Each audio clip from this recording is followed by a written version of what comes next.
So on to our next game that we're really looking forward to talking about. I'm gonna let our number one fan here just take us into the game and how it went. I'll take you play by play. Goal, red card, capitulation. Jay, you know what that reminds me of? The previous time we played in the Premier League against United. It's the same story where it seems like there's a very weak mentality at Chelsea right now. I will say Chelsea are just they're getting hit by injury after injury, suspension. Our back line has changed, I think, every single game. We can't stay consistent. Some of that's our own doing, of course, with the red cards. But I mean, like, Fofana was going to play this game. I mean, Fofana I think he had a good game against United personally. But he got knocked out by our third choice keeper.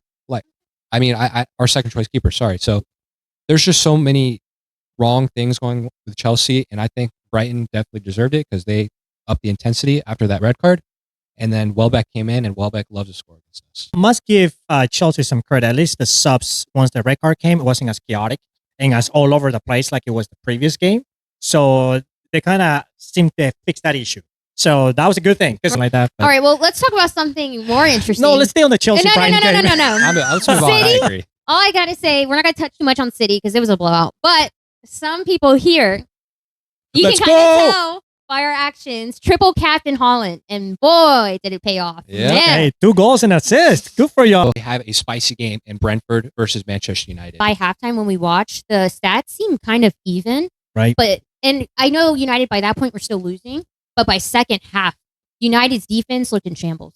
I mean, the entire game, but even more so. Hey, Fernandes, he's on the missing penalty streak. Why don't you play Mbeumo or Cunha, or why don't you put them on the PKs instead? Brentford took advantage of Man United's defensive issues. Why they were able to take advantage of that Chelsea draw and then beating United is they're a team that if the other team is chaotic and kind of disorganized, able to capitalize off that. I mean, to get people motivated to do different things. Obviously, United are in a rut; they're losing, and you need to switch things up. You need to make things exciting for those people that are working under you and want to show up and prove something. And right now, there's none of that because players show up and they know they're going to play the same formation, they're going to play in the same positions that they're not comfortable with, and they know that it's not winning games for them.